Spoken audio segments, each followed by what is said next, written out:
42-year-old widow, Eleanor Mitchell, was mocked by restaurant owners and family members for purchasing the completely worthless foreclosed diner in the dying town of Pinecrest, Oregon that had been shuttered since 2019 and came with $78,000 in unpaid property taxes, health code violations requiring $95,000 in immediate renovations, and outdated equipment that everyone warned would financially destroy a grieving mother already drowning in funeral expenses and credit card debt. But she had no idea that cleaning the kitchen's massive walk-in freezer to meet health inspector requirements would reveal a hidden FBI evidence vault containing classified cold case files, forensic evidence, and confidential informant records from investigations dating back to 1977 that the Bureau had been desperately searching for since 2008,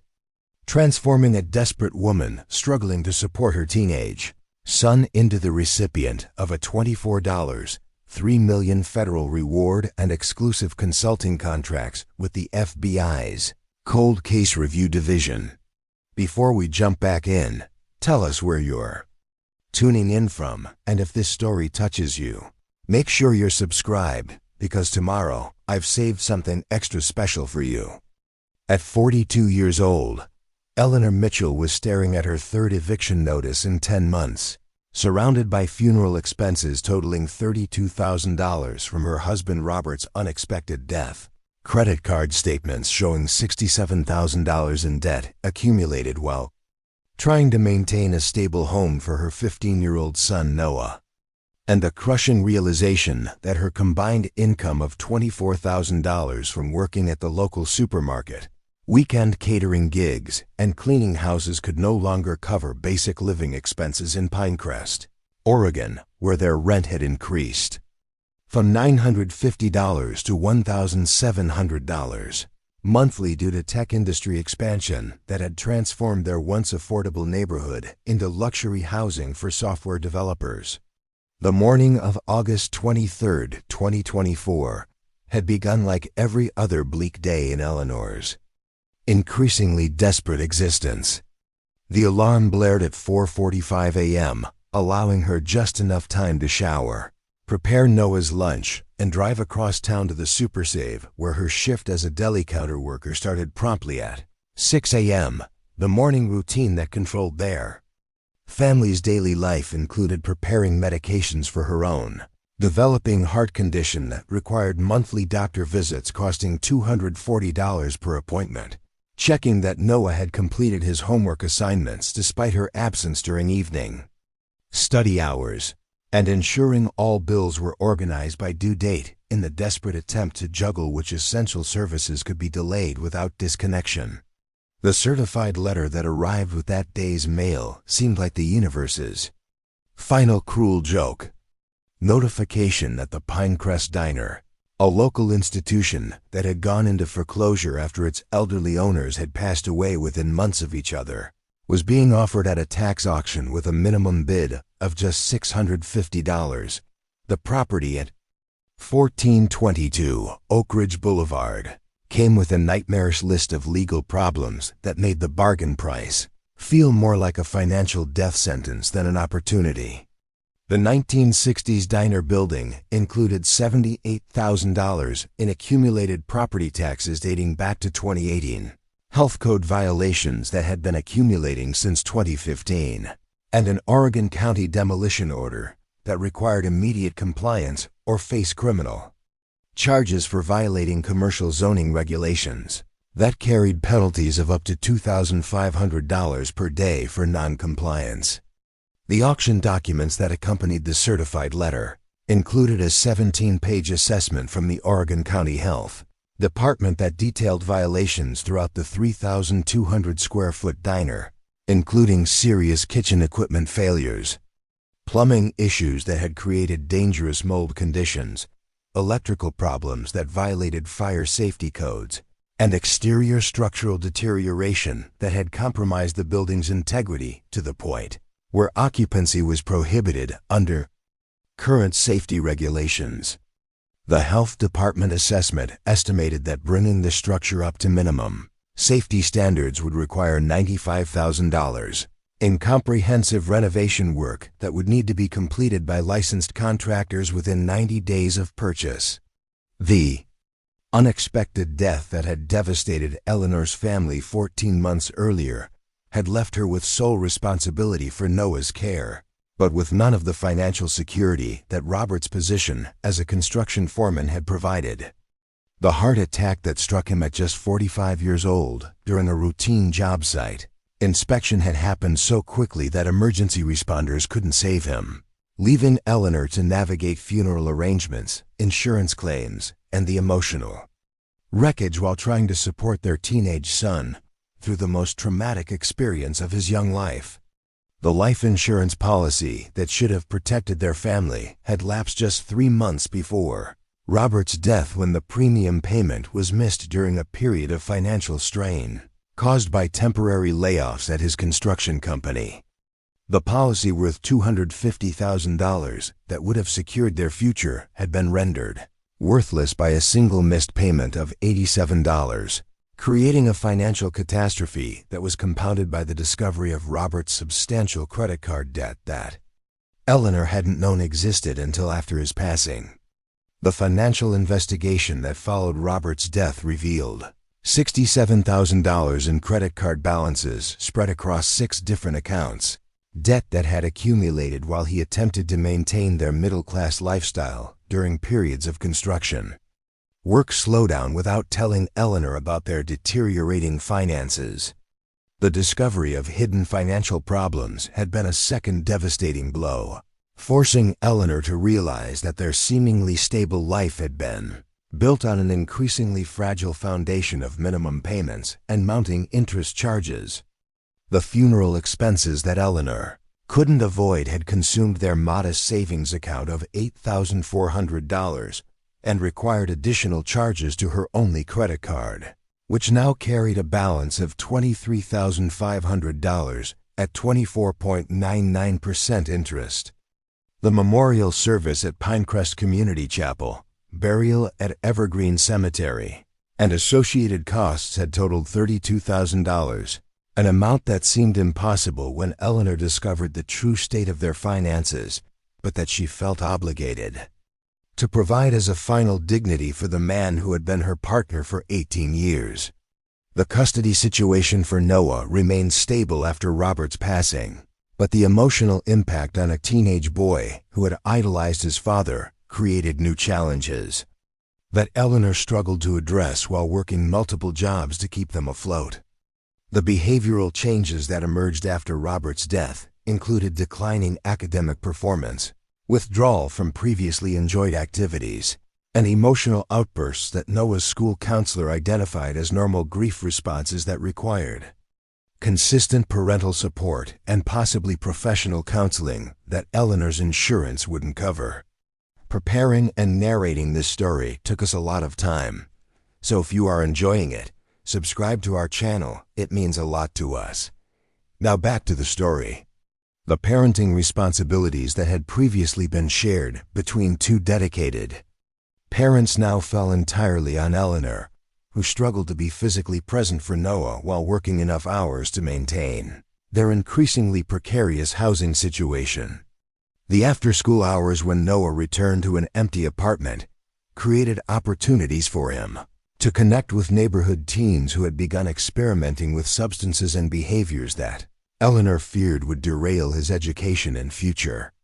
Opportunities if left unchecked. The employment instability that characterized Eleanor's work life directly resulted from her attempts to balance multiple part-time positions while maintaining some presence in Noah's daily routine. The SuperSave deli counter job provided $14.25 per hour for 28 hours weekly, the maximum the store would schedule to avoid providing benefits, while weekend catering work through Elegant Events offered irregular income, ranging from $180 to $340 per weekend, depending on event size and scheduling. The house cleaning service she'd established with 2 other single mothers provided an additional $200 to $300 weekly, but required physical labor that aggravated her developing heart condition, while creating scheduling conflicts with her other employment. The first steady job that Eleanor had lost after Robert's death was her position as office manager at Pinecrest Dental Associates, where her 15 years of service ended when her grief-related absences and scheduling conflicts made it impossible to maintain the consistent 40-hour workweek that Dr. Harrison required. The dental office had initially provided bereavement leave and flexible scheduling, but the practice's business demands eventually forced them to replace Eleanor with someone who could maintain regular hours without interruption, eliminating the $38,000 annual salary and health benefits that had been essential to their family's financial stability. The termination had occurred during the third month following Robert's death, creating an immediate financial crisis that forced Eleanor to liquidate their second vehicle, cancel non-essential services, and begin the desperate search for replacement income that would never match what she had lost. The office manager position had provided not only adequate income, but also the professional identity and social connections that had defined Eleanor's adult life, making its loss both a financial and psychological blow during her most vulnerable period. The second employment setback at Mountain View Care Center, where Eleanor had secured a position as administrative assistant, resulted from her inability to work the required evening shifts that conflicted with Noah's increasing need for parental supervision and emotional support. The senior care facility operated with rotating shifts that required staff flexibility, but Noah's behavioral issues and declining grades demanded Eleanor's presence during evening hours when homework supervision and parental guidance were most crucial for maintaining his academic standing and emotional stability. The care center's administrator, Janice Williams, had attempted to accommodate Eleanor's scheduling needs by offering consistent morning shifts, but the facility's staffing structure required all employees to maintain availability for coverage during staff shortages and high-demand periods. The termination had occurred after Eleanor missed 3 consecutive evening shifts when Noah experienced emotional crises related to the approaching anniversary of his father's death, leaving her unable to fulfill her work obligations while providing the parental support that her son desperately needed.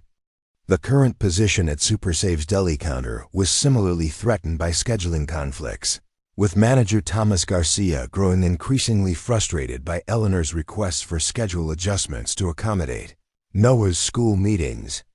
medical appointments, and the occasional crises that arose in their still fragile family system. The job provided essential income, but offered no path to advancement or increased earnings, creating a situation where Eleanor worked increasingly demanding hours without generating sufficient income to stabilize their financial situation. The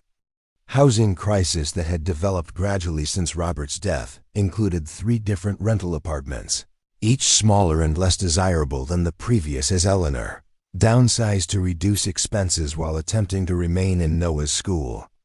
district.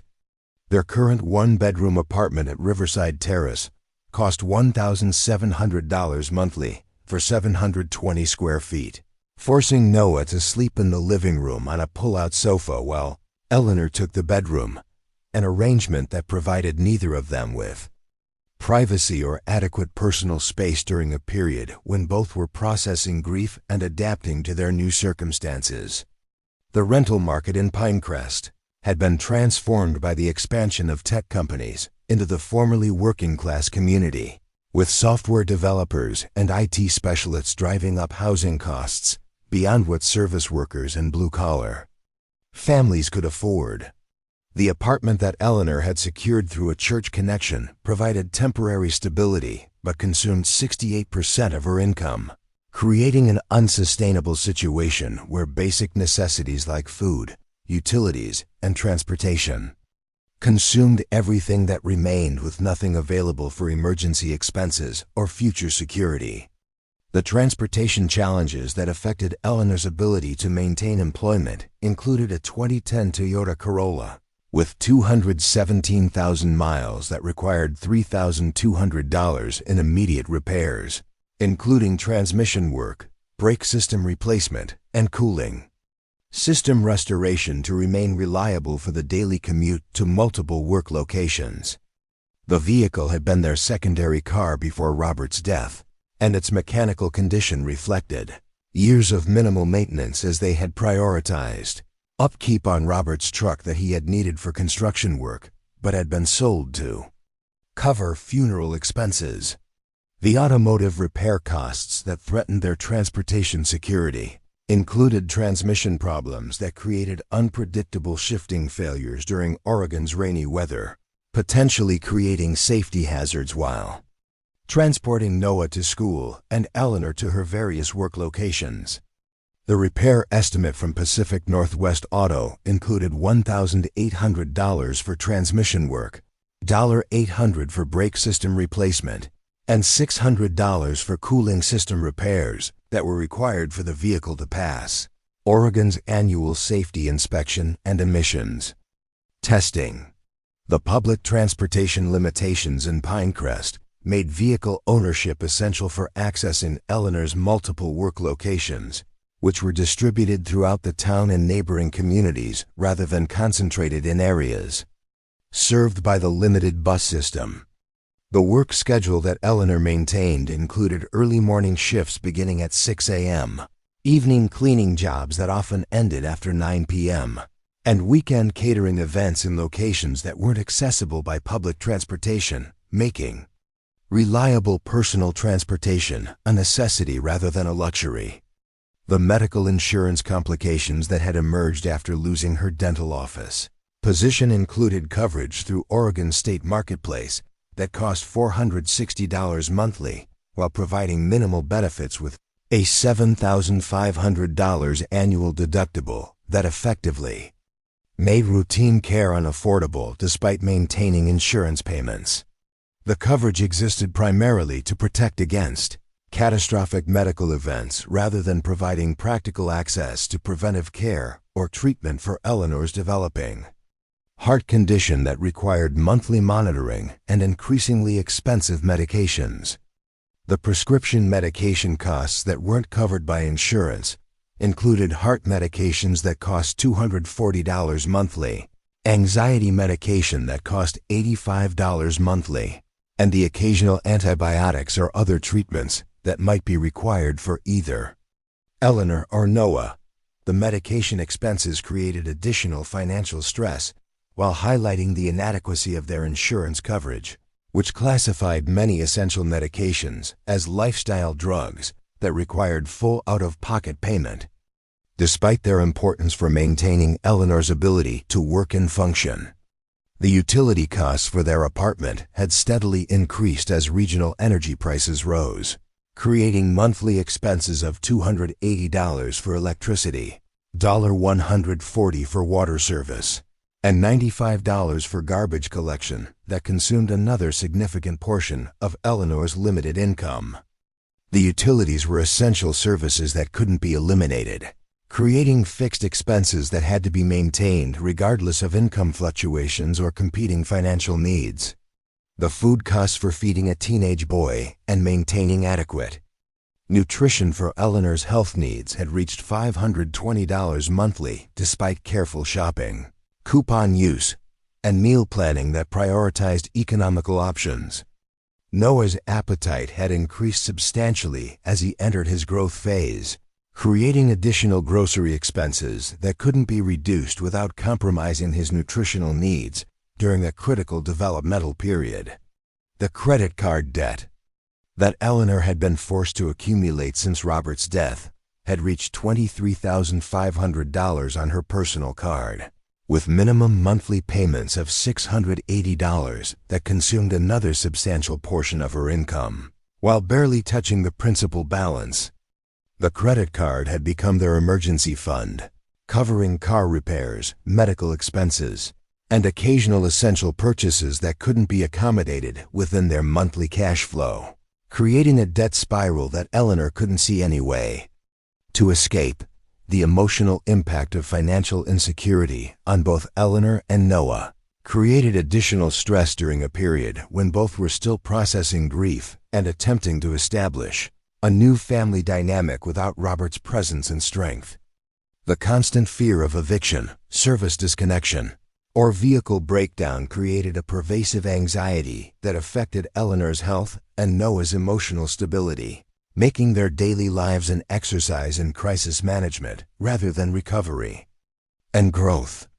The social isolation that had characterized Eleanor's personal life since Robert's death was intensified by the financial stress that prevented her from participating in community activities that required membership fees, social events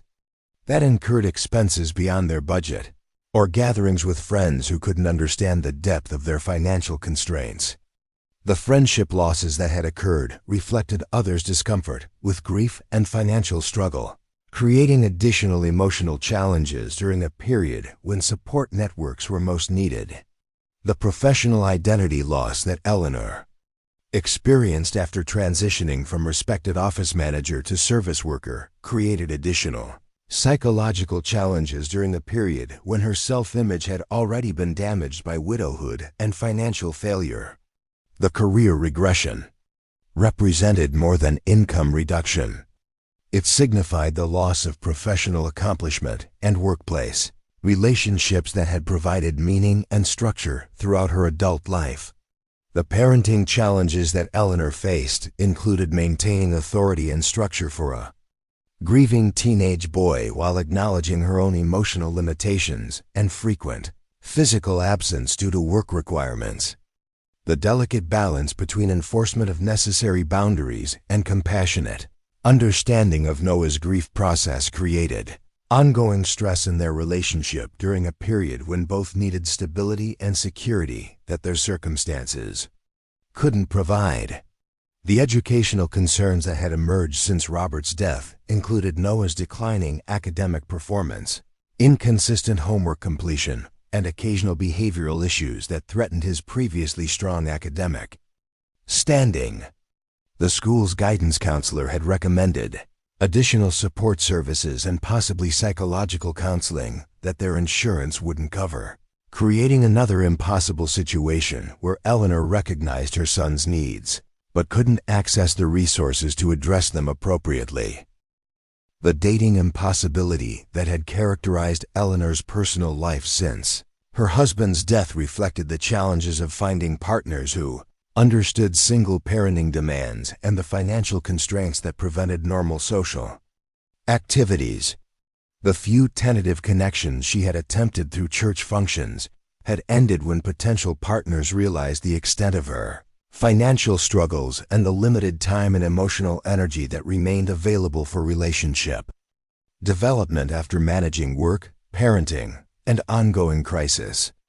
The financial analysis that any reasonable advisor would conduct showed that purchasing the Pinecrest diner represented economic suicide for a widow, already facing overwhelming debt and parenting responsibilities that consumed every available hour and dollar.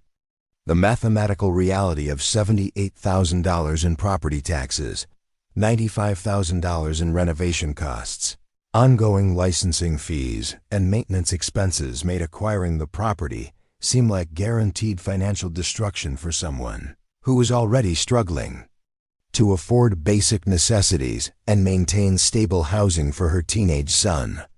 The certified letter from Oregon County that accompanied the auction notice had been brutally clear about the timeline pressures, requiring the winning bidder to begin tax payment and compliance activities within 60 days of purchase or face legal penalties for tax delinquency and code violations that could result in fines up to $2,500 daily until compliance was achieved. The legal deadlines created additional stress during September 2024 when Eleanor was beginning training for a potential promotion at SuperSave that might increase her hourly wage by $1.25 if she could demonstrate consistent availability and reliable performance over the coming weeks. The auction listing for the Pinecrest diner included details that would discourage any rational investor, including the property's location in a declining commercial district, the outdated kitchen equipment that would require complete replacement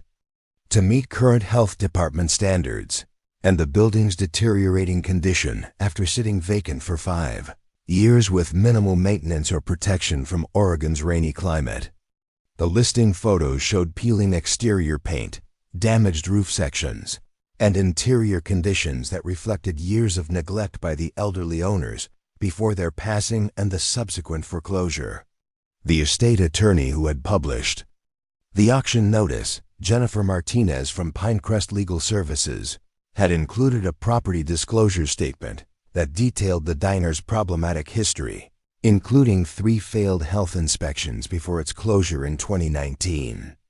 outstanding vendor bills that remained unpaid, and utility services that had been disconnected for non-payment, creating additional complications for anyone attempting to restore the property to operational condition. The minimum bid of $650 reflected the county's desperate attempt to recover some portion of the tax liability, while transferring the property's substantial problems to a new owner who would be responsible for either rehabilitation or demolition. Costs. The auction notice made it clear that the county was selling the property as is, with no warranties, guarantees, or protections for the buyer beyond basic title transfer, creating a situation where all risks and liabilities would be assumed by whoever placed the winning bid. The utilities crisis that had been escalating throughout August 2024 represented just one more system failure in Eleanor's increasingly desperate situation, with Pacific Power threatening to disconnect their electricity service due to $780 in unpaid bills that had accumulated while Eleanor prioritized rent payments over utility services. The disconnection notice that arrived on August 28th warned that electrical service would be terminated within 7 days unless full payment was received, creating an impossible situation where Eleanor would need to choose between paying the power bill or maintaining rent payments that prevented homelessness. The electrical service that their small apartment required included operation of essential appliances, including the refrigerator that stored Noah's lunch foods and the limited amount of perishable groceries they could afford, the microwave that provided most of their hot meals since the apartment stove had failed months earlier, and the air conditioning that had become necessary during Oregon's increasingly hot summers, particularly as Eleanor's heart condition made her sensitive to extreme temperatures. The internet service disconnection that occurred on September 3rd due to unpaid bills totaling $340 had eliminated Noah's ability to complete required online homework assignments and Eleanor's capacity to search for additional employment or manage their limited finances through online banking services. The disconnection created additional barriers to Noah's academic progress during a period when his school had transitioned to primarily digital learning platforms that required consistent internet access for assignment submission and research. The phone service suspension that followed 2 days later due to unpaid bills of $210 had eliminated Eleanor's ability to receive calls from Noah's school, coordinate with employers about schedule changes, and maintain communication with the few support systems that remained available to their struggling family. The cell phone service that Eleanor had maintained through a budget carrier was terminated when automatic payments failed due to insufficient bank account funds, leaving them completely isolated at a time when communication tools were essential for both employment and parenting responsibilities. The banking crisis that had developed when Eleanor's checking account was overdrawn for 4 consecutive months included automatic closure by First Oregon Bank due to excessive overdraft fees and negative account balances that totaled $970 in accumulated penalties. The bank account closure had eliminated Eleanor's ability to receive direct deposit payments from her employers, cash payroll checks without expensive check cashing fees, and maintain any semblance of normal financial operations. During their ongoing crisis, the payday loan cycle that Eleanor had entered to manage cash flow emergencies included high-interest loans from 2 different providers that charged effective annual interest rates exceeding 380% while requiring repayment from future paychecks that were already committed to essential expenses and minimum debt payments. The payday loans that had provided temporary relief during urgent situations had created a debt spiral where loan payments consumed 35% of Eleanor's gross income while providing decreasing amounts of available cash for actual emergencies. The educational debt problems that had been manageable before Robert's death had become overwhelming when Eleanor was forced to defer her student loan payments due to financial hardship, resulting in interest capitalization that increased her total debt from $18,000 to $23,400, while eliminating her eligibility for additional federal financial aid that might have supported retraining for better employment opportunities. The student loan payments that would resume after her deferment period ended would require $280 monthly for loans that had originally required $210 monthly, creating additional pressure on an already impossible budget. The life insurance application that Eleanor had attempted after Robert's death had been denied due to her developing heart condition, eliminating the possibility of creating future financial protection for Noah if her health continued to deteriorate. The insurance denial had been particularly devastating because it represented the loss of the only remaining pathway for ensuring Noah's financial security if Eleanor's health problems progressed to the point where she could no longer work or provide for his needs. The property tax complications that affected their housing situation included increased assessment values that raised property taxes throughout Pinecrest, creating additional pressure on landlords who passed these costs to tenants through rent increases that outpaced wage growth in the service sector where Eleanor and most working-class residents found employment. The property tax increases reflected the community's changing demographics as tech workers moved into previously affordable neighborhoods, creating gentrification pressures that threatened to displace long-term residents who couldn't afford the escalating housing costs. The financial advisors that Eleanor consulted unanimously recommended against pursuing the diner property, with certified financial planner Michelle Rodriguez explaining during their October 3rd meeting that purchasing a commercial property with significant code violations would be like buying a ticket on the Titanic after it already hit the iceberg.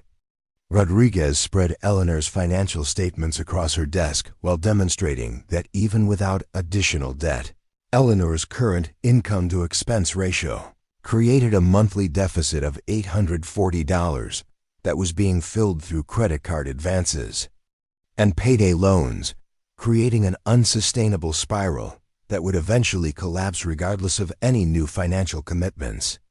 The first professional opinion that Eleanor sought came from commercial real estate agent Thomas Wilson from Oregon Coast Properties, who reviewed the auction documentation during a pro bono consultation arranged through Eleanor's church community support group.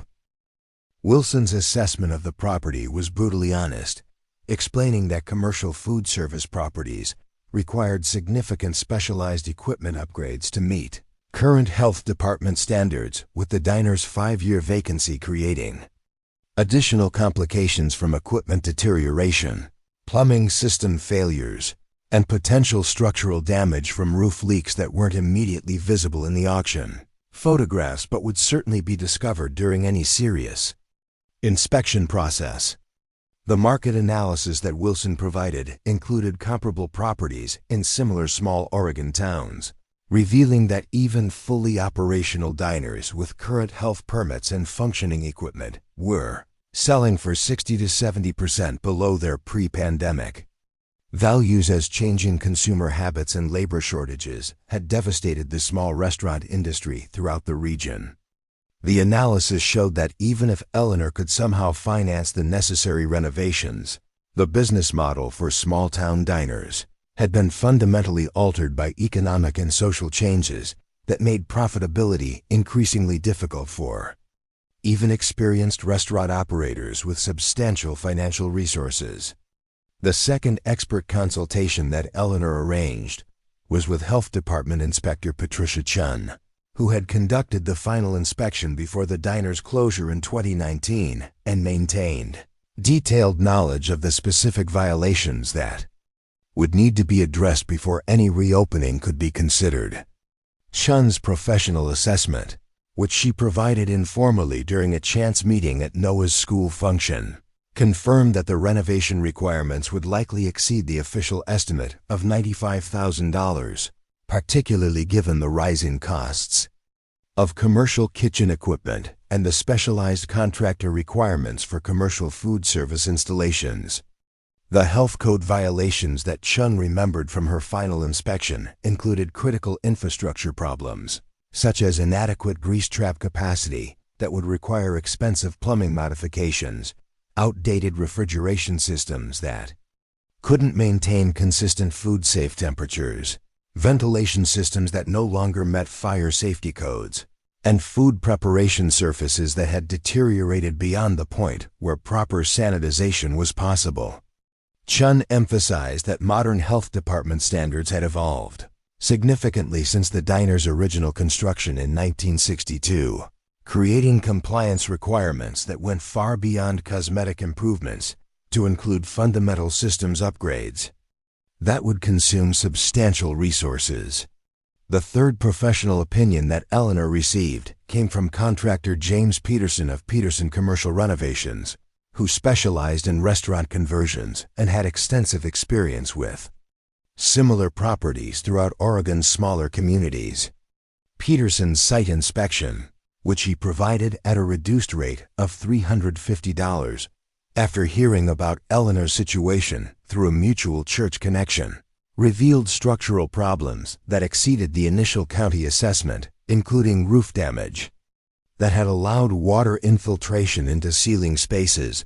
electrical systems that would require complete replacement to meet current building codes, and foundation settling that had created uneven floors throughout the customer seating areas. The renovation estimate that Peterson provided totaled $143,000 to $187,000 for bringing the building into compliance with current health codes, building regulations, and accessibility requirements that would be triggered by any substantial renovation project. The estimate included $42,000 for kitchen equipment replacement, $35,000 for plumbing system upgrades, $28,000 for electrical system modernization, $24,000 for roof repairs, $19,000 for flooring replacement, and substantial additional costs for permits, inspections, and professional services that would be required throughout the renovation process. The financing consultation that Eleanor pursued with 3 different banks revealed that conventional business loans were unavailable for someone in her financial situation, particularly for a project involving a distressed commercial property with significant code violations and no established business plan or industry experience. The loan officers she spoke with at First Oregon Bank, Cascade Credit Union, and Pacific Northwest Savings all provided similar assessments of her loan eligibility, explaining that her debt-to-income ratio, limited collateral, and the property's condition made traditional financing impossible regardless of her personal commitment or the property's potential. The Small Business Administration consultation that Eleanor arranged through the local Economic Development Office provided additional discouragement, with business advisor Michael Chun explaining that SBA-backed loans required viable business plans, industry experience, and financial stability that Eleanor couldn't demonstrate given her current circumstances. Chun reviewed the diner proposal during their October 5th meeting and gently explained that successful restaurant operations typically required significant industry experience, substantial starting capital, and business management skills that Eleanor hadn't had the opportunity to develop during her office management career. The business plan challenges that Chun identified included Eleanor's lack of restaurant management experience, the absence of market research supporting the diner's potential customer base, and financial projections that didn't adequately account for the high failure rate of small restaurants even under optimal conditions.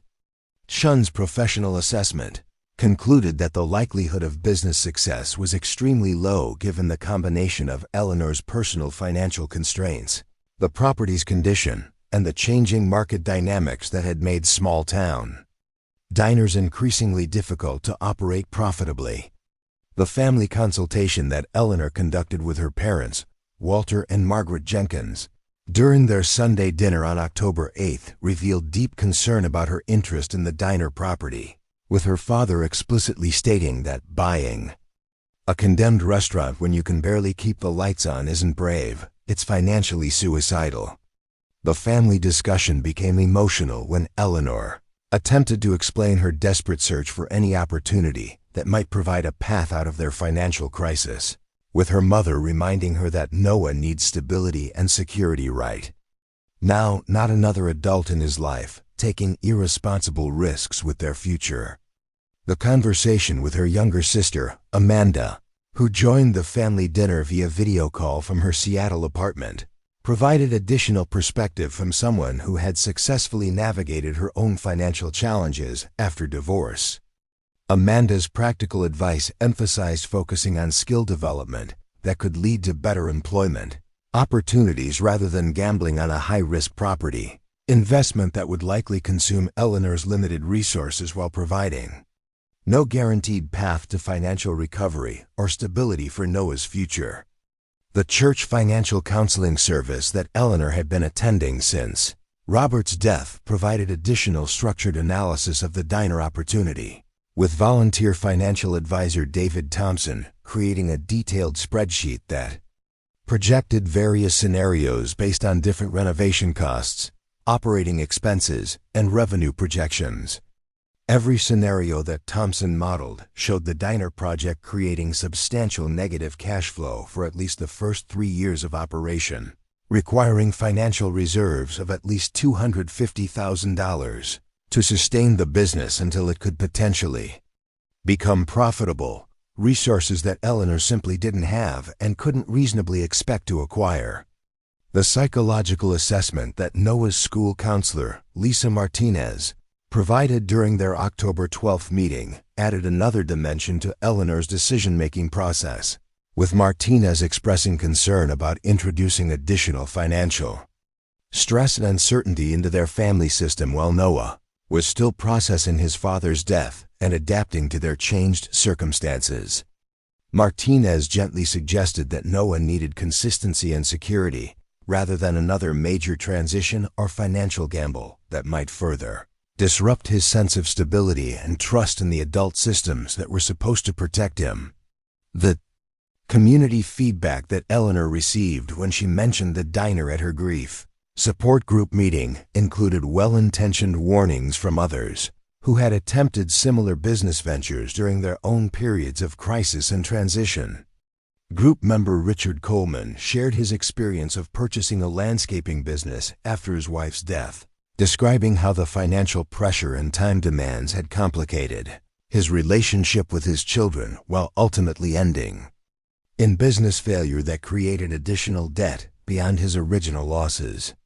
The shared experiences provided valuable perspective on how grief and emotional vulnerability could impact business decision-making in ways that rational analysis might not fully capture.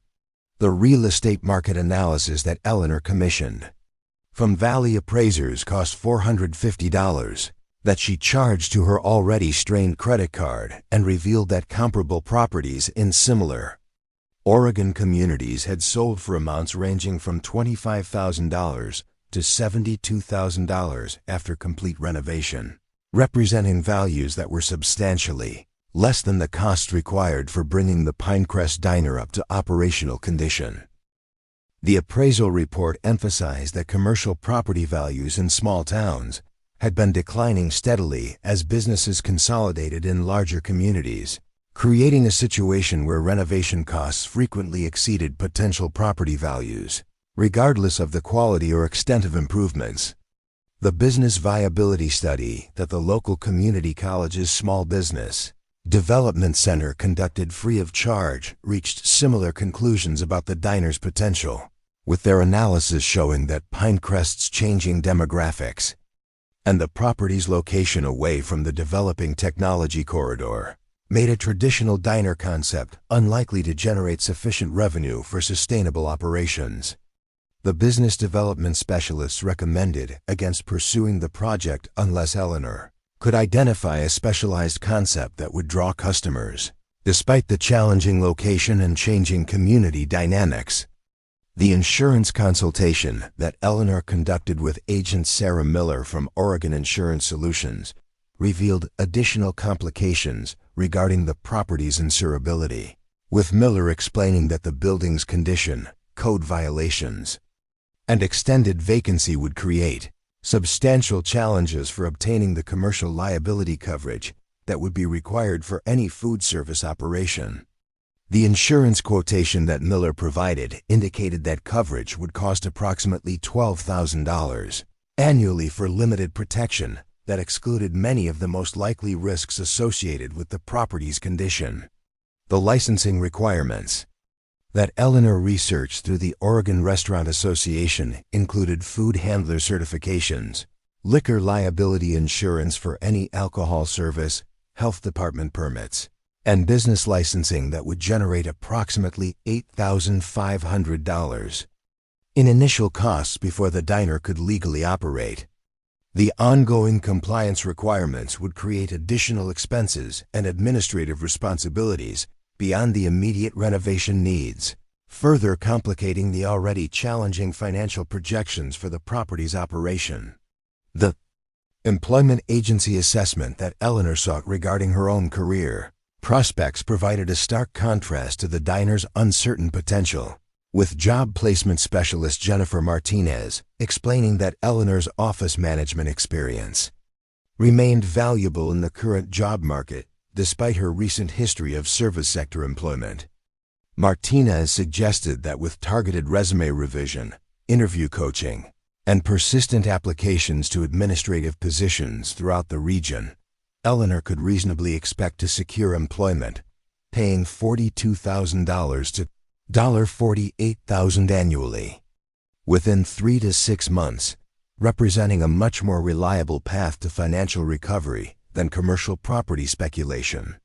The mental health impact that the diner decision was having on Eleanor included increased anxiety, sleep disruption, and difficulty concentrating that affected her work performance and parenting effectiveness during a period when both areas demanded her full attention and capability. The stress that resulted from facing an impossible choice between continuing their financial decline and risking what little security remained on a speculative property investment created physical symptoms including headaches, digestive problems, and heart palpitations that further complicated her developing cardiac condition. The consultation fatigue that Eleanor experienced after weeks of expert meetings, property evaluations, and financial analysis had consumed valuable time and emotional energy, while providing unanimous professional advice to avoid the diner purchase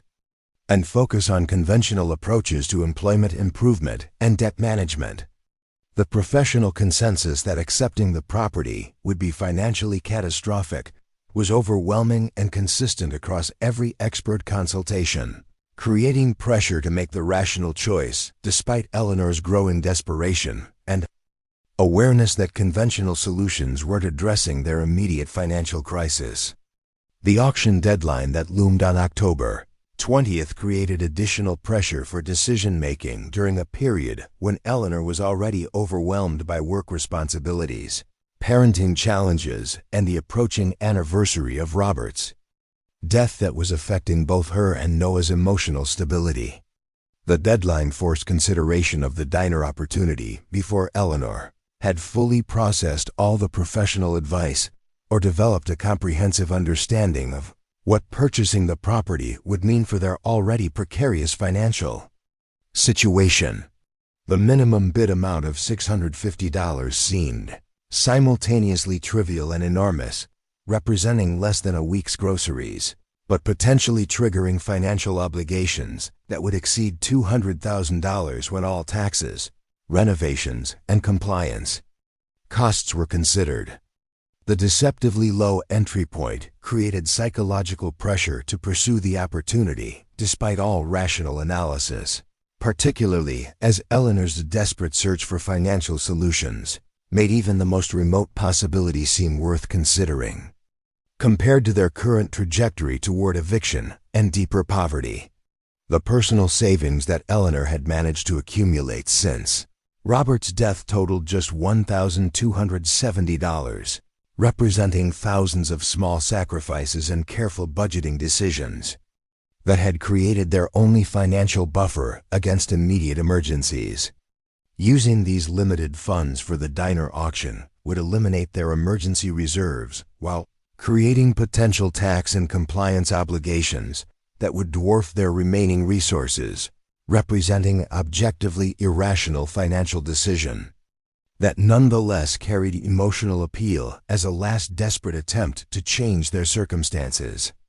The alternative analysis that financial counselor David Thompson provided showed that Eleanor's limited savings would be better applied to professional development courses that could enhance her employability, reliable transportation that would expand her job search radius, or emergency housing reserves that could prevent homelessness if their current apartment became unaffordable. Thompson's practical suggestions represented rational financial planning that prioritized stability and risk reduction rather than speculative investment that could potentially worsen their already vulnerable position. The parental responsibility that Eleanor felt toward Noah created additional complexity in her decision-making process, with her desperate desire to improve their circumstances competing with her obligation to maintain what stability remained in his life after the profound disruption of his father's death. The potential consequences of a failed business venture wouldn't affect only Eleanor but would further destabilize Noah's education, housing, and emotional security during a critical developmental period when consistency and reliable parenting were especially important for his long-term well-being. The community resources that remained available to support their family included the church assistance program that had occasionally provided grocery gift cards and utility payment assistance, the school-based counseling services that Noah could access without insurance coverage, and the grief support group that provided emotional sustenance during their ongoing adjustment to life without Robert.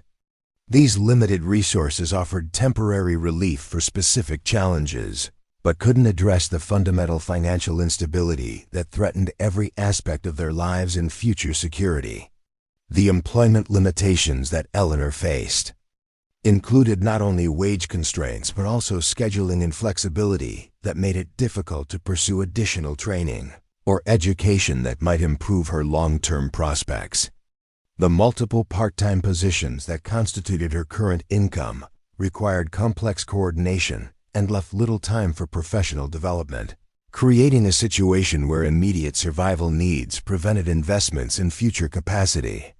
that might eventually provide greater stability and income potential. The housing instability that loomed as their greatest immediate threat had already forced one relocation since Robert's death and created constant anxiety about potential rent increases or eviction that would force them out of Noah's school district and further disrupt what stability remained in his life. The housing insecurity represented both a practical challenge regarding shelter and a profound psychological burden that affected every aspect of their daily existence and capacity to plan beyond immediate survival needs. The persistent mathematical reality of their situation showed that even with perfect financial management and spending discipline, Eleanor's current income remained insufficient for meeting their basic needs, while addressing accumulated debt or building any security for future challenges. The calculations that financial counselor Thompson had conducted demonstrated that their monthly shortfall wasn't the result of irresponsible spending or luxury purchases but represented a fundamental gap between available income and the actual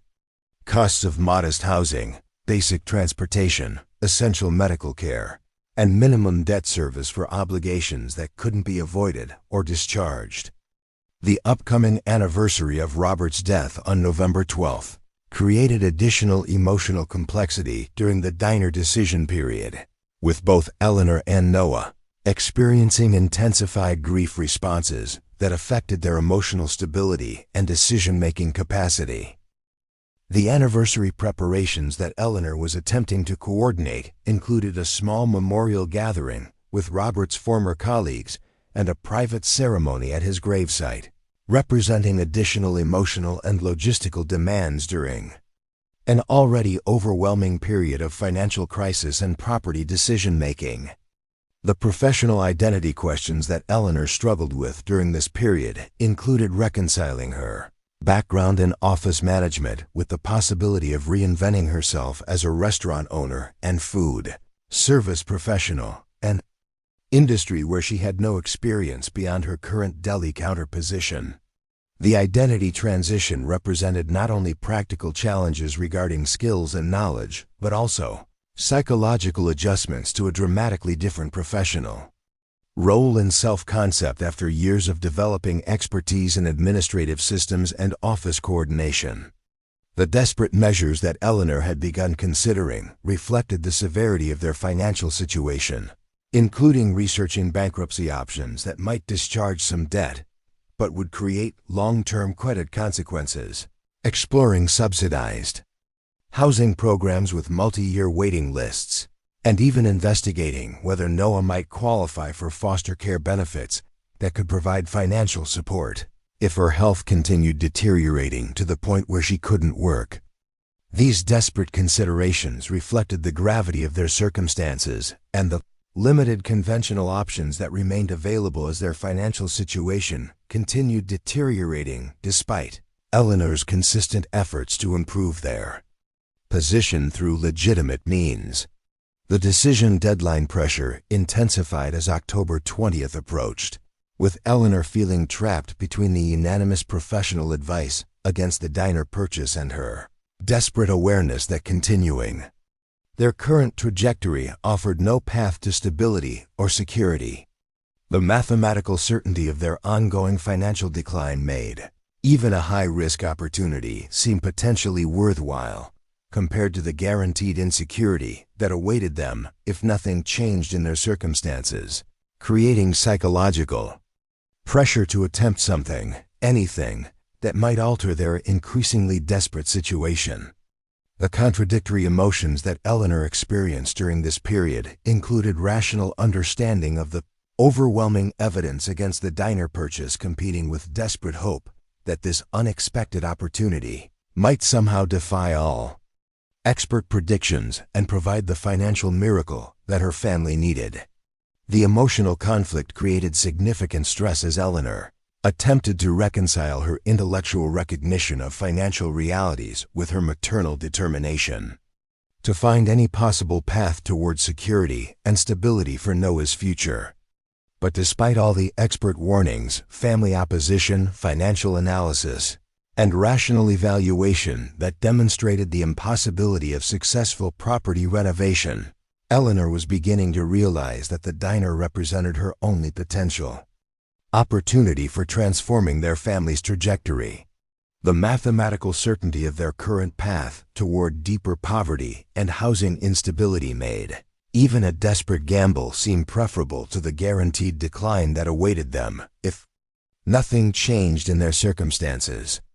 The decision that Eleanor would ultimately make on October 18, 2024, to submit the minimum bid of $650 for the Pinecrest diner, despite overwhelming evidence that it would worsen rather than improve their financial situation, would be driven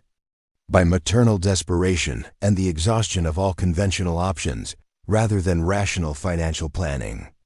The unexpected email that arrived at 9:47 a.m. on October 21st from Oregon County Property Auctions carried the subject line, "Congratulations on your successful bid," and informed Eleanor that her $650 offer for the Pinecrest diner had been the only bid received, making her the legal owner of the property pending completion of necessary paperwork and transfer taxes. The notification created a conflicting wave of emotions ranging from terror at the financial responsibilities she had just assumed to a surprising spark of hope that perhaps this desperate decision might somehow defy the unanimous expert predictions of disaster. The property transfer process that County Representative Michael Anderson outlined during their October 23 meeting included signing dozens of legal documents acknowledging the property's condition, accepting responsibility for all tax liabilities and code violations, and committing to a compliance timeline that would require visible progress within 60 days to avoid daily penalties. Anderson's professional demeanor remained neutral as he processed the transaction, but his occasional concerned glances suggested he recognized the enormous challenges that Eleanor was accepting with her signature on each document, the key handover. That concluded their meeting provided Eleanor with physical access to the property she now owned, along with a thick folder containing all available building plans, inspection reports, and compliance requirements that would govern her renovation process. The weight of the metal keys in her palm created a moment of surreal recognition that she had just committed to a path that every rational advisor had warned against, transforming abstract financial discussions into concrete responsibility for a physical building with all its problems and potential. The first property inspection that Eleanor conducted that same afternoon, with Noah accompanying her after school, revealed exactly the problems that every expert had predicted, with structural damage throughout the building, health code violations visible in every corner of the kitchen, and renovation requirements that would obviously consume far more money than she could ever hope to acquire. The building's interior was filled with dust-covered furniture, abandoned equipment, and evidence of hasty departure when the elderly owners had closed the business 5 years earlier. Noah's initial reaction reflected typical teenage embarrassment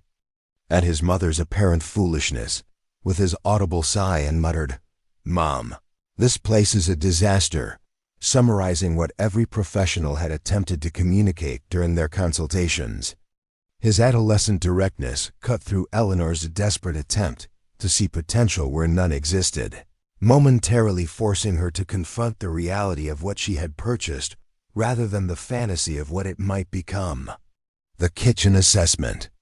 that they began in the main food preparation area revealed equipment that hadn't been manufactured in decades, surfaces that couldn't possibly meet current sanitization standards, and plumbing fixtures that showed significant corrosion and probable failure points throughout the system. The commercial appliances that remained included a massive 8-burner range with non-functional gas connections, a walk-in freezer with damaged seals around its heavy metal door, and dish sanitization systems that predated current health department standards by at least 20 years. The electrical evaluation that Eleanor attempted using her limited knowledge from homeowner maintenance revealed antiquated systems that used fuse boxes rather than circuit breakers, visible evidence of amateur modifications that violated building codes, and insufficient capacity for modern commercial kitchen equipment that would require substantial upgrading before any operation could be considered. The electrical panel's condition alone would require complete replacement by licensed professionals, representing thousands of dollars in specialized contractor costs before addressing any other renovation needs. The structural problems that were immediately apparent included water damage along the western wall where roof leaks had allowed moisture penetration for years, floor settling that had created uneven surfaces throughout the customer seating area, and ceiling tiles that showed evidence of collapse in multiple areas where support systems had failed. The building's fundamental condition confirmed contractor Peterson's assessment that renovation costs would likely exceed $150,000 before addressing equipment needs or cosmetic improvements that would be necessary for creating an appealing customer environment. The emotional breakdown that Eleanor experienced sitting in a dusty booth in the empty dining room that afternoon represented the first honest acknowledgement of what she had done, with tears streaming down her face as she confronted the mathematical impossibility of the task she had undertaken. The moment of clarity was witnessed only by Noah, who moved from embarrassed teenager to supportive son as he awkwardly patted her shoulder and offered unexpected wisdom beyond his 15 years. "Dad always said you were the strongest person he knew." Maybe he was right. The mother-son conversation that followed became a turning point in their relationship since Robert's death, with Eleanor openly acknowledging her fears and uncertainties, while Noah revealed his own anxieties about their future that he had been concealing behind typical teenage indifference. The honest exchange created new understanding between them, with Noah's simple statement that "at least we're in this together" providing unexpected emotional support when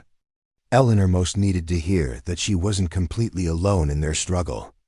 The initial cleanup effort that they began that weekend represented the first tangible step toward addressing the overwhelming project, with Eleanor and Noah spending Saturday removing accumulated trash, cataloging equipment that might be salvageable, and creating prioritized lists of critical repairs that would be necessary before any serious renovation could begin. The physical labor provided not only practical progress, but also therapeutic release for both of them, with the shared effort creating a sense of purpose and collaboration that had been missing from their relationship since Robert's death. Community response that began when word spread about Eleanor's purchase included a combination of concern for her financial well-being and unexpected offers of assistance from people who admired her courage or shared memories of the diner from its operational days. Former customers stopped by during cleanup days to share stories about the diner's history. Elderly residents recalled special occasions celebrated at its tables, and a few local tradespeople offered discounted services for specific repairs when they learned about Eleanor's situation and determination despite overwhelming obstacles. The unexpected alliance that formed with former chef Miguel Rodriguez, who had worked at the diner for 12 years before its closure, provided invaluable practical knowledge about the building's systems, equipment condition, and operational requirements. Rodriguez's weekend visits to the property offered guidance about prioritizing repairs, evaluating equipment, and understanding health department expectations that would have taken Eleanor months to discover independently, representing a knowledge transfer that significantly improved her renovation planning despite the continuing financial limitations. The social media documentation that Noah initiated on his TikTok account transformed their renovation efforts into a public journey that attracted unexpected attention beyond their small community. His video series titled "My Mom's Crazy Diner" Disaster combined teenage sarcasm with genuine documentation of their challenges and small victories, gradually building a following of viewers who became invested in their progress and occasionally offered practical suggestions for addressing specific renovation problems they encountered. The unexpected publicity that resulted from Noah's social media documentation attracted the attention of local news reporter Jessica Chen from the Pinecrest Gazette, who visited the property on November 5th to interview Eleanor about her purchase and renovation plans.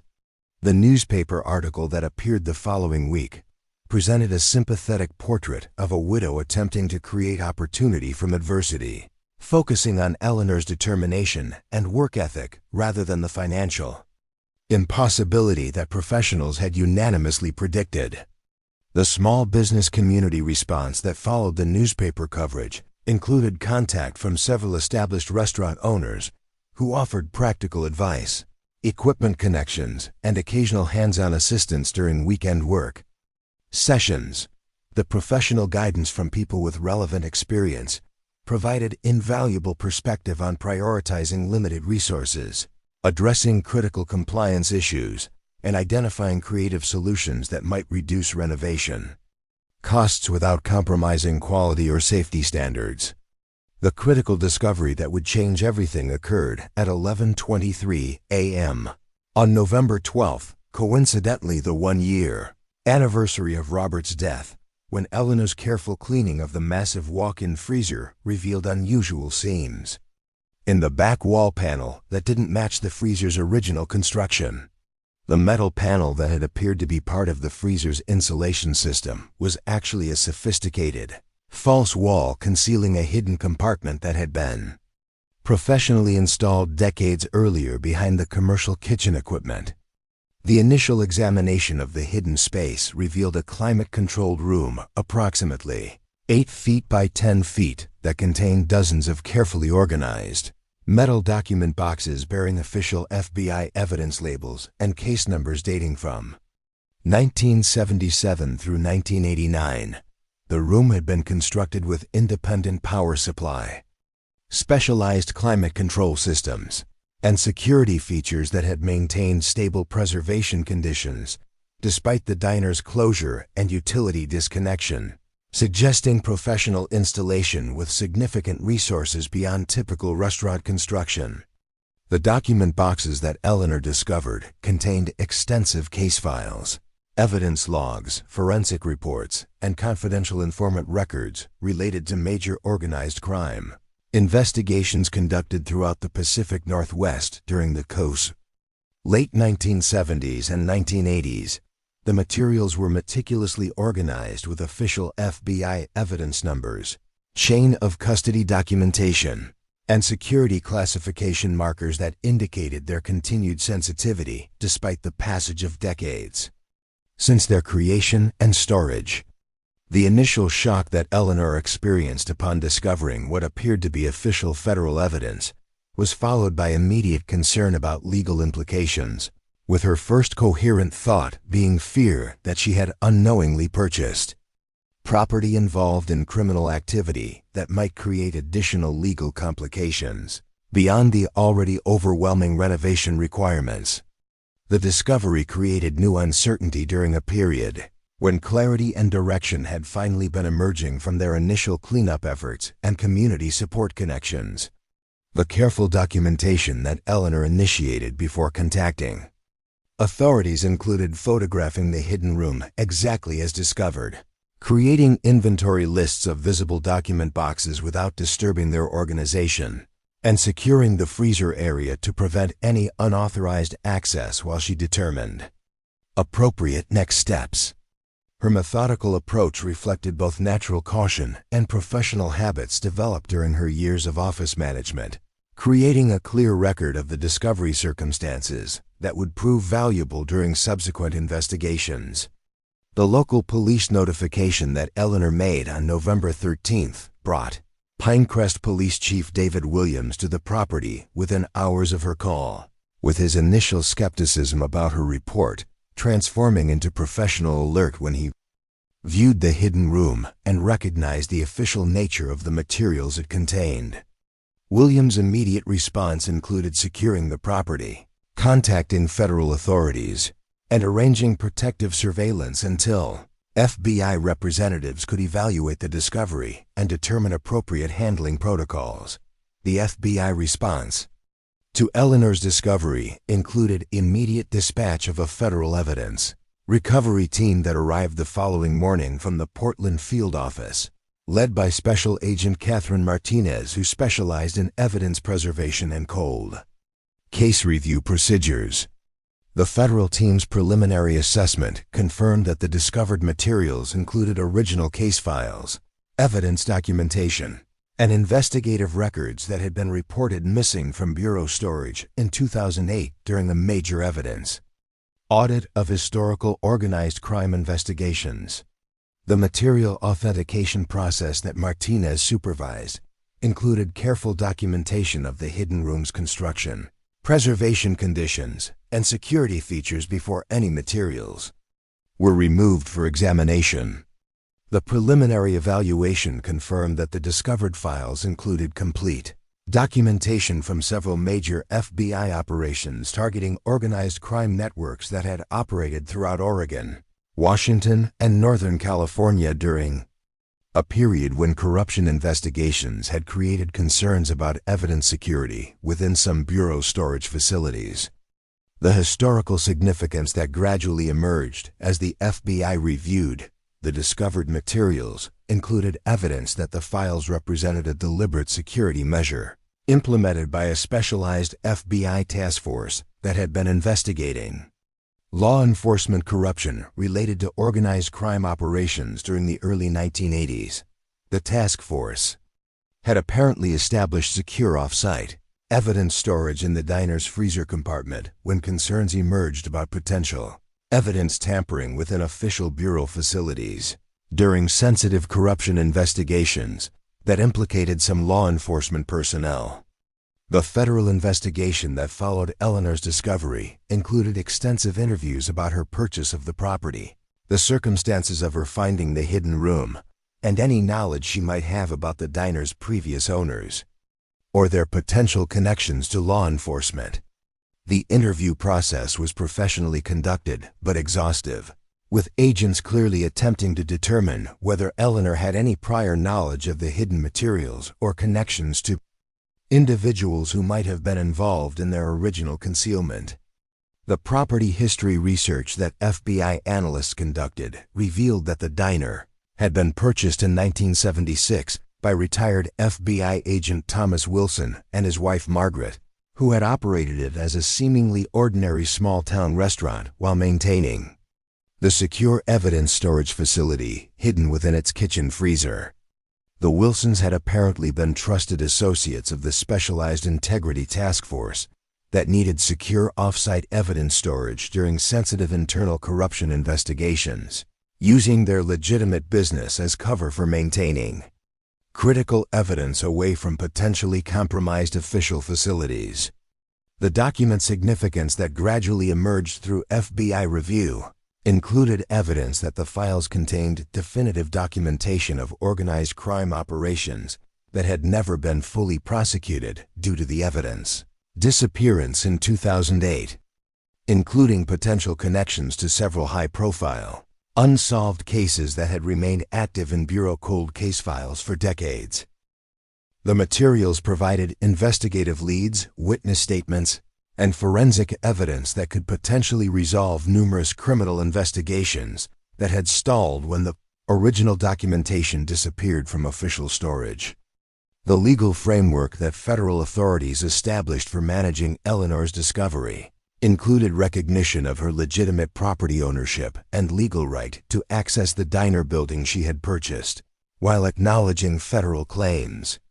to the evidence materials that had been improperly stored there by Bureau personnel decades earlier. The complex legal negotiations balanced property rights with national security and criminal justice concerns, while ensuring appropriate handling of materials that remained relevant to active and cold criminal cases. The official acknowledgement that Special Agent Martinez provided on November 18th confirmed that Eleanor's discovery represented one of the most significant recoveries of missing federal evidence in Bureau history, with potential implications for dozens of unresolved criminal investigations and cold cases that had been compromised when the original materials disappeared during the 2008 evidence audit. The Bureau's official position recognized the extraordinary value of Eleanor's discovery while initiating formal processes for appropriate compensation under federal statutes governing recovery of missing government property. The reward eligibility assessment that followed FBI authentication included evaluation under the Bureau's Missing Federal Evidence Recovery Program, which provided statutory compensation for civilians who recovered missing federal documents, evidence, or materials of significant investigative value. The assessment process examined the circumstances of Eleanor's discovery, the condition of the recovered materials, and their continued relevance to Bureau investigations before determining appropriate compensation under program guidelines that had been established by Congress specifically for such situations. The financial valuation process that FBI analysts conducted included assessment of the recovered materials' investigative significance, their potential impact on unresolved cases, and the preservation quality that had maintained their evidentiary integrity despite the passage of years since their original documentation. The valuation metrics considered both the quantity of recovered evidence and its qualitative importance to major criminal investigations, creating a comprehensive assessment of the discovery's value to ongoing federal law enforcement operations and unresolved criminal cases. The federal compensation offer that was presented to Eleanor on December 5, 2024, included $24. $3 million for the recovered evidence materials, along with additional provisions for renovation of the diner building to address the code violations and structural problems that had been identified during her initial purchase. The compensation agreement recognized both the direct value of the recovered materials and the unusual circumstances of their discovery, providing resources that dramatically exceeded anything Eleanor could have imagined when she made her desperate $650 bid for the seemingly worthless property. The consulting agreements that accompanied the federal compensation included exclusive contracts for Eleanor's participation in document organization, case file reconstruction, and administrative coordination related to integrating the recovered materials into current Bureau case management systems. The consulting role leveraged her professional office management experience while providing annual income exceeding $120,000 and establishing long-term employment stability that had seemed impossible just weeks earlier when she was struggling to maintain minimum wage positions with unpredictable scheduling. The property renovation funding that emerged from Eleanor's cooperation with federal authorities included Bureau support for complete restoration of the diner building, with construction costs exceeding $380,000 funded through the FBI's Community Relations Division and Historic Property Preservation Programs. The renovation project addressed all code violations, structural problems, and equipment needs that had initially seemed insurmountable, transforming the dilapidated building into a fully functional restaurant property that could either be operated or sold at Eleanor's discretion once the evidence recovery process was complete. The media interest that developed around Eleanor's discovery included national news coverage of the freezer files story that captured public imagination while respecting necessary confidentiality regarding specific case details that remained sensitive for ongoing investigations. The publicity focused on the human elements of Eleanor's journey, from desperate widow to significant contributor to federal law enforcement efforts, creating a narrative that resonated with audiences far beyond the small Oregon community where the discovery had occurred. The unexpected vindication that Eleanor experienced included recognition that her desperate decision to purchase the diner, despite universal expert advice against it, had been not only justified, but transformative for their family's circumstances, and potentially for numerous criminal investigations that might now be resolved through the recovered evidence. The property that financial advisors had warned would bankrupt her had instead provided security that would last for generations while contributing to justice and closure for victims of crimes documented in the recovered files. The life transformation that unfolded over the following months exceeded anything Eleanor could have imagined when she made her desperate bid on the abandoned diner property. The immediate financial relief that the FBI compensation provided allowed her to address the most pressing crises that had been consuming her daily existence, beginning with paying off the $67,000 in credit card debt that had been accumulating interest at nearly 25% since Robert's death. The debt elimination created immediate monthly savings of $1,890 in minimum payments that had been consuming nearly half of her previous income, while barely touching the principal balances that had seemed insurmountable just weeks earlier. The stable housing security that Eleanor established included purchasing a modest 3-bedroom home in Noah's school district for $385,000, creating permanent stability after months of rental insecurity and fear of displacement that had affected every aspect of their daily lives. The mortgage payments of $1,950 monthly represented less than they had been paying for their 1-bedroom apartment, but provided equity accumulation, tax benefits, and the profound psychological security of knowing they could never again be subject to arbitrary rent increases or eviction notices that had created constant anxiety throughout their period of financial crisis. Noah's reaction to having his own bedroom for the first Time since his father's death revealed the emotional toll that their housing instability had taken on his adolescent development, with his quiet exploration of the space and careful arrangement of his limited possessions demonstrating how profoundly their cramped living conditions had affected his sense of privacy and personal identity. The stability that home ownership provided created space for Noah to process his grief and develop independence that had been impossible in their previous living arrangements, where every aspect of their lives had been conducted in shared space,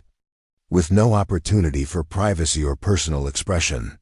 The educational fund that Eleanor established for Noah's future included sufficient resources for college expenses, specialized training programs, or whatever educational path he might choose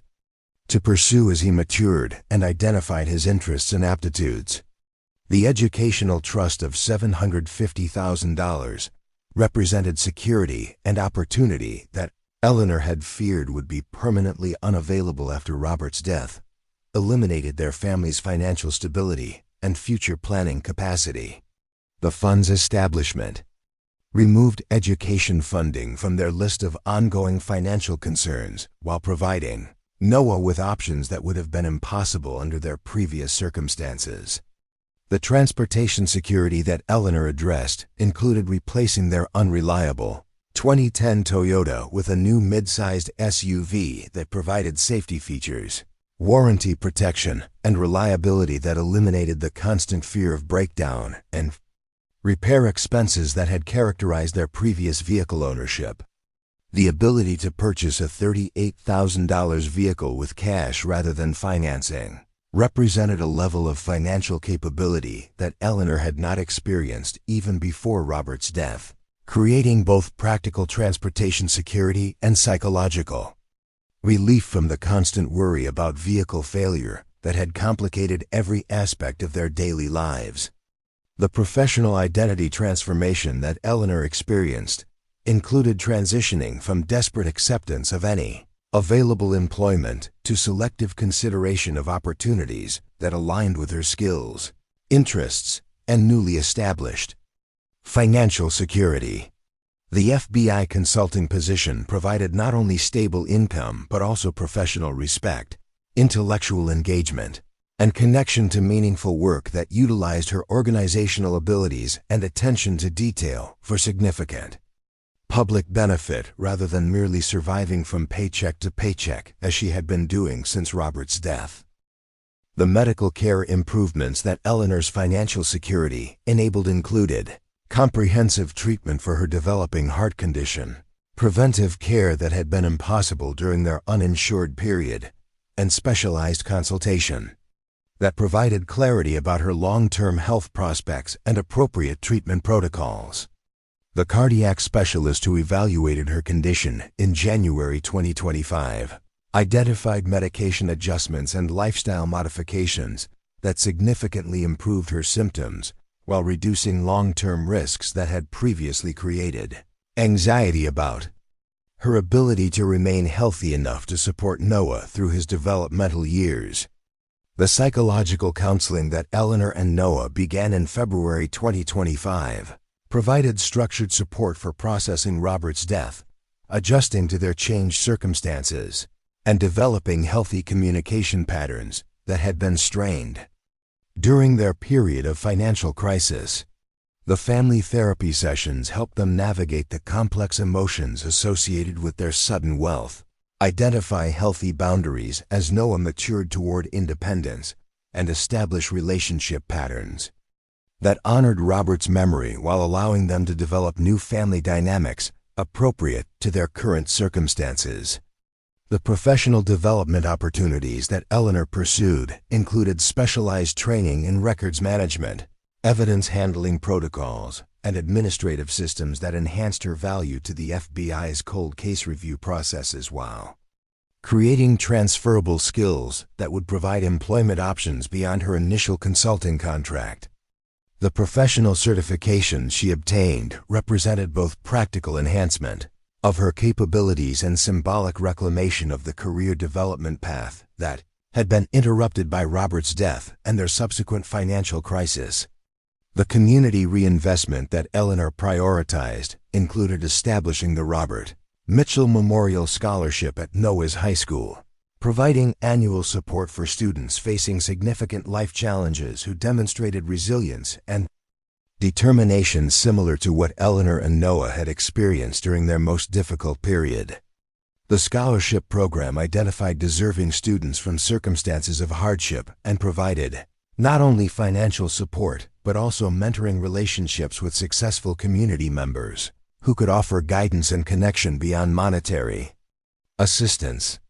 The diner renovation project that proceeded under FBI supervision transformed the dilapidated building that Eleanor had purchased for $650 into a fully restored 1960s-style diner with modern systems, updated equipment, and complete compliance with all health department and building code requirements. The restoration preserved the building's architectural character while creating a functional commercial space that could serve either as an operational restaurant or valuable real estate holding depending on Eleanor's long-term preferences and community needs. The business model evaluation that Eleanor conducted with assistance from the Small Business Development Center included market analysis, financial projections, and operational planning that would determine whether personal operation of the renovated diner represented a viable opportunity or if the property would better serve community needs through sale or lease to established restaurant operators.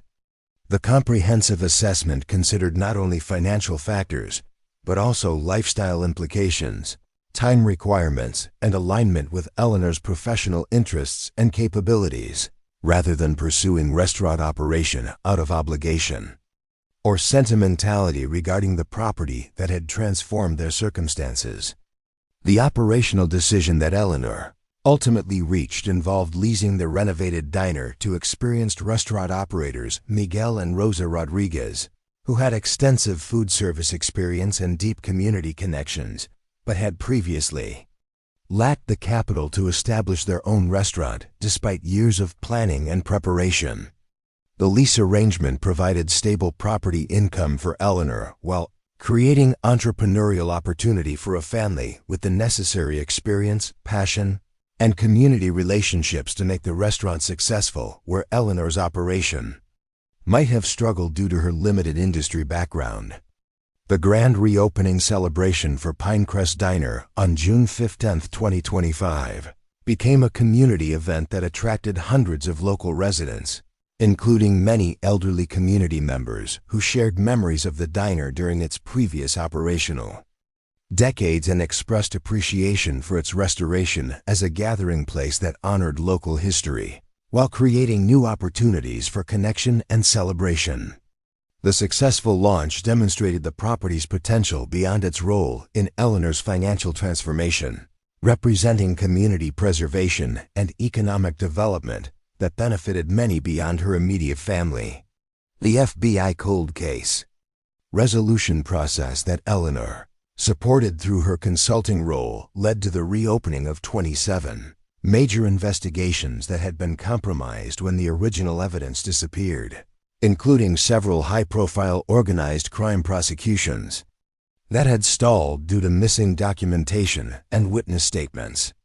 The administrative systems that Eleanor helped develop for integrating the recovered materials into current Bureau case management protocols created efficiencies that accelerated the review process while maintaining essential evidence handling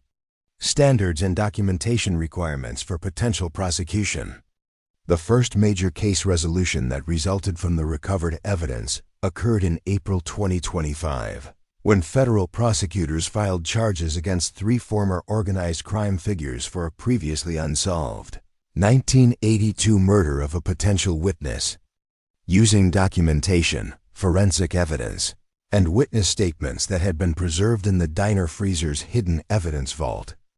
the successful indictment represented the first tangible law enforcement outcome from Eleanor's discovery, connecting her seemingly small decision to purchase an abandoned property with significant justice implications for victims and families who had waited decades for resolution.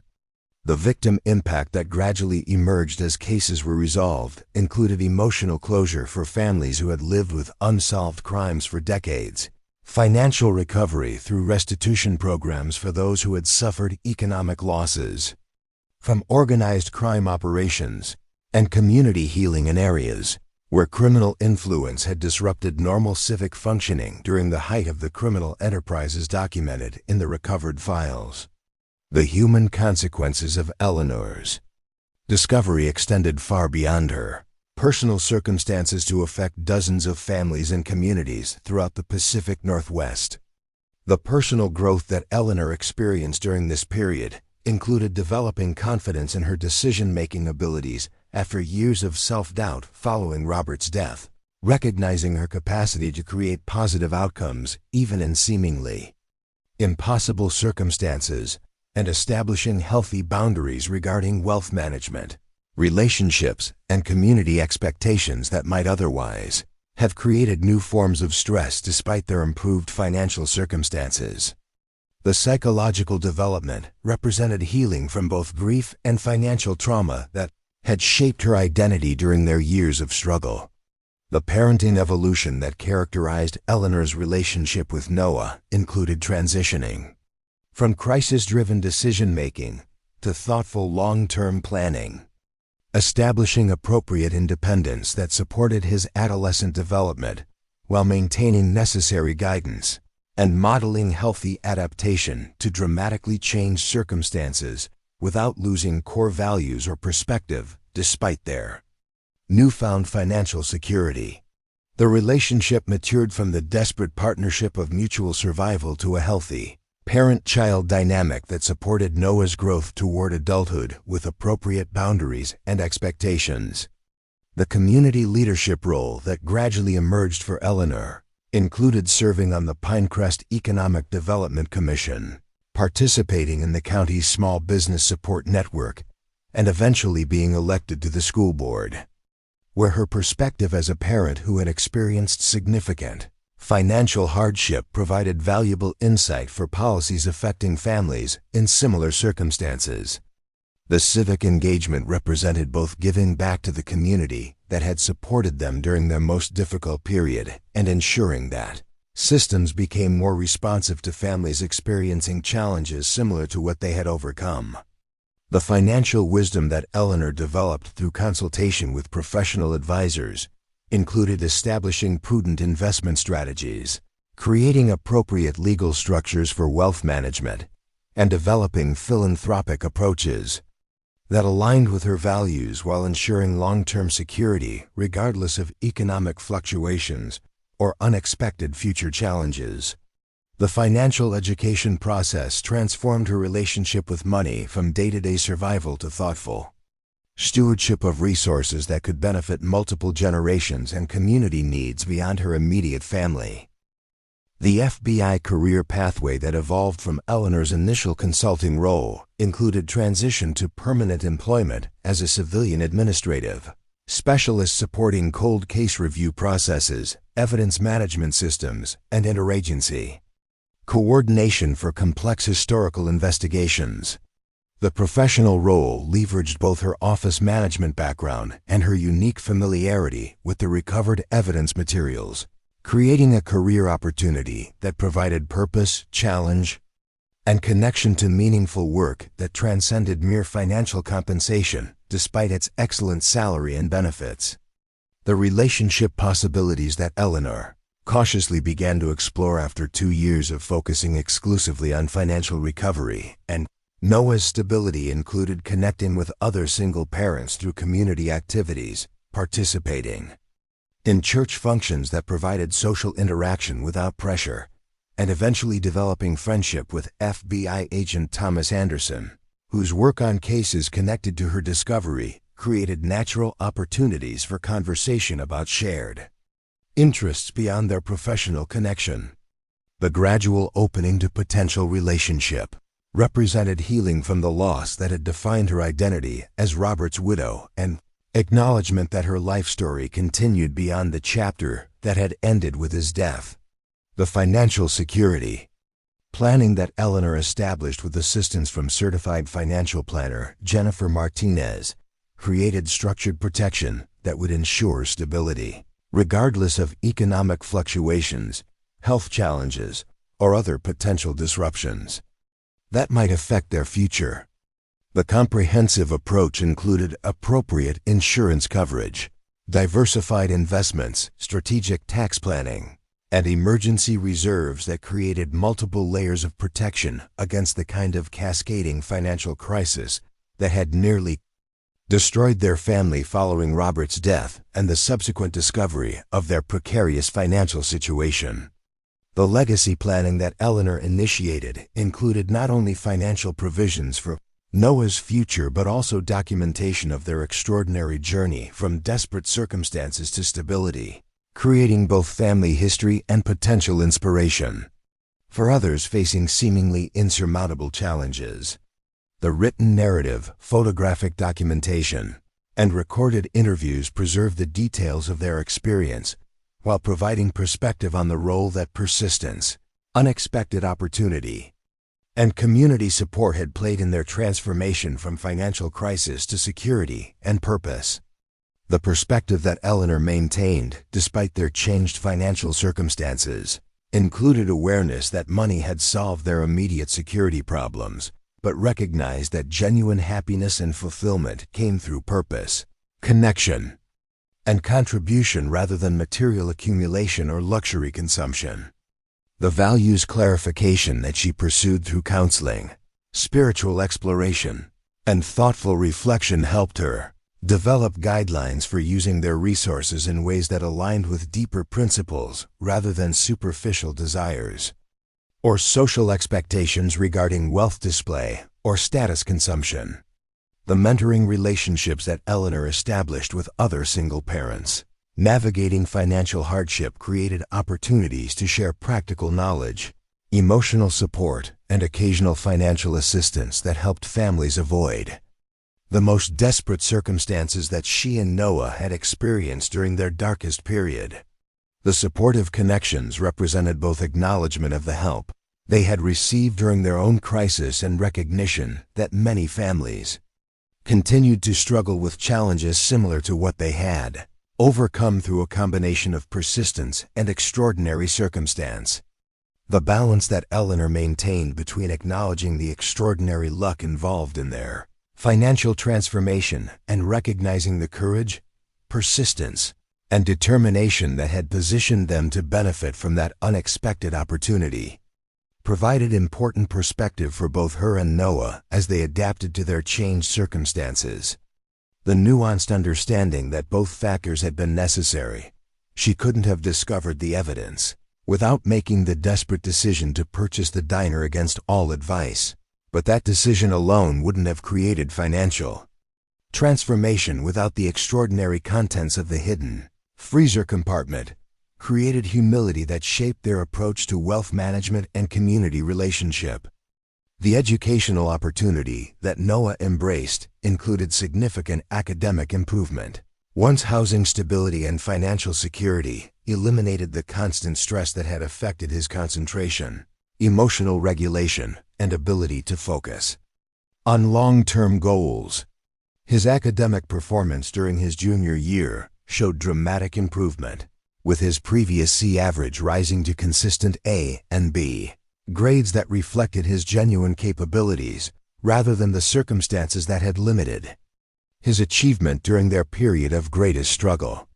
The academic growth positioned him for college opportunities that would have been impossible under their previous financial constraints regardless of his potential or effort. The life purpose exploration that Eleanor pursued alongside their financial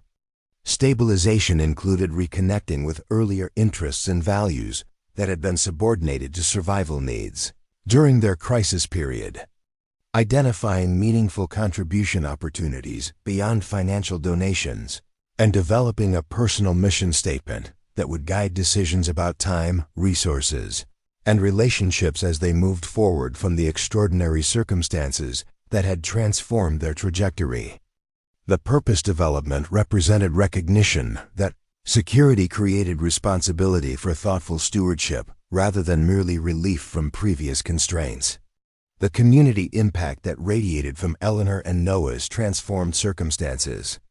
included direct benefits through their philanthropic activities, inspirational effect as their story became known throughout the region, economic development through the restored diner operation, and institutional improvement through Eleanor's involvement in civic leadership roles, where her perspective influenced policy decisions affecting vulnerable families. The ripple effects demonstrated how individual transformation could catalyze broader community benefit when approached with generosity, perspective, and commitment to creating opportunity for others beyond immediate family interests. 5 years after discovering the FBI evidence cache behind her inherited diner's freezer wall, Eleanor Mitchell had become one of the most respected figures in Pinecrest's civic leadership while maintaining her role as Noah's devoted mother and developing a fulfilling career supporting federal law enforcement through her specialized administrative expertise. The transformation of her life represented one of the most dramatic reversals of fortune in contemporary Oregon history, proving that extraordinary opportunities could emerge from the most desperate circumstances and seemingly foolish decisions. When driven by genuine need and undertaken with integrity, despite overwhelming practical obstacles. The ultimate vindication that Eleanor received through her discovery proved that sometimes the most desperate decisions made in circumstances that seem hopeless can lead to opportunities that transform not only individual lives, but contribute to justice, community development, and healing for many beyond the immediate family. Her story demonstrates that extraordinary potential can be hidden in the most ordinary places, waiting for discovery by people who have the courage to explore possibilities that others dismiss as impossible or worthless, and that maternal determination can sometimes discover pathways to security and contribution that conventional wisdom cannot imagine or calculate in advance of their revelation. The most profound lesson that Eleanor drew from their extraordinary journey wasn't about money or security, but about courage and possibility, the recognition that even in our most desperate moments, potential for transformation exists if we remain open to unexpected opportunity and willing to act despite universal caution or conventional wisdom that suggests against hope. The perspective she developed guided not only their family's ongoing decisions about resources and priorities, but also provided foundation for the encouragement she offered others facing their own seemingly impossible circumstances. The most unlikely choice I ever made, against every expert's advice, turned out to be the decision that saved us. Sometimes hope sees what calculation cannot. Up next, you've got 2 more standout stories right on your screen. If this one hit the mark, you won't want to pass these up. Just click and check them out. And don't forget to subscribe and turn on the notification bell so you don't miss any upload from us.